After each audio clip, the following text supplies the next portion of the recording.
आताची सर्वात महत्त्वाची आणि मोठी बातमी ती म्हणजे सैफ अली खानवर हल्ला करणारा अटकेत आहे सज्जद मोहम्मद उर्फ बिजोय दास असं आरोपीचं नाव आहे। तर आरोपीला खार पोलीस ठाण्यात आणण्यात आलेला आहे। आरोपीला वांद्रे पोलीस आणि गुन्हे शाखेच्या संयुक्त कारवाईनंतर अटक करण्यात आलेली आहे। आरोपी ठाण्यातील एका हॉटेलमध्ये कामाला होता अशी माहिती मिळते। हिरानंदानी इस्टेट मधील बांधकामाच्या ठिकाणी आरोपी लपला असल्याची माहिती मिळते।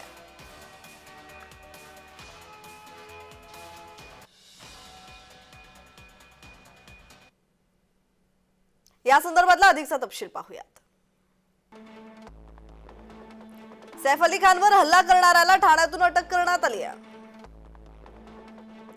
सज्जद मोहम्मद उर्फ बिजोय दास असं आरोपीचं नाव आहे। वांद्रे पोलीस आणि गुन्हे शाखेच्या संयुक्त कारवाईनंतर अटक करण्यात आली आहे।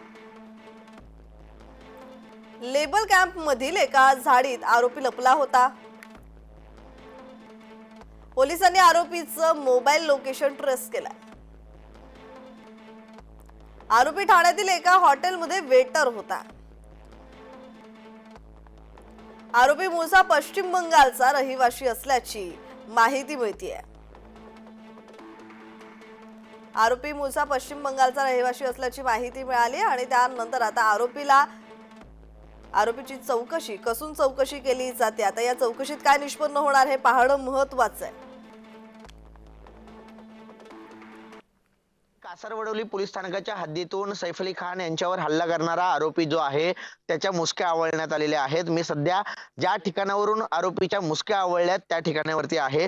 एकंदरीत पाहायचं झालं तर हा घनदाट जंगलाचा आणि कांदळवनाचा परिसर आहे आणि त्याच्या बाजूलाच आपण पाहतोय ही उच्चभ्रू इमारती आहेत। याच उच्चभ्रू इमारतीमध्ये अनेक अधिकारी आहेत, अनेक मंत्र्यांचे फ्लॅट्स देखील आहेत आणि त्याच्याच हाकेच्या अंतरावरती याच ठिकाणी आपण जे हे दृश्यांच्या माध्यमातून पाहतोय याच ठिकाणी जो आरोपी आहे तो लपला होता। त्याच्या मुसक्या ज्या आहेत त्या पोलिसांनी आवळलेल्या आहेत। एकंदरीत पाहायचं झालं तर जो आरोपी आहे तो या ठिकाणी लपले असल्याची माहिती त्याचं टॉवर लोकेशन जे आहे ते पोलिसांना सापडलं होतं आणि त्याच ठिकाणी म्हणजे ज्या ठिकाणी तो आरोपी लपला होता याच ठिकाणी काही अंतरावरती म्हणजे 100 ते 200 मीटर अंतरावरती लेबर कॅम्प आहे। त्याच लेबर कॅम्प मध्ये हा जो आरोपी आहे हा राहायला असल्याची माहिती जी आहे ती पोलिसांना मिळाली होती। तो आधी राहत होता, मात्र ज्यावेळेस हा हल्ला झाला त्यानंतर तो एका ठिकाणी लपला होता।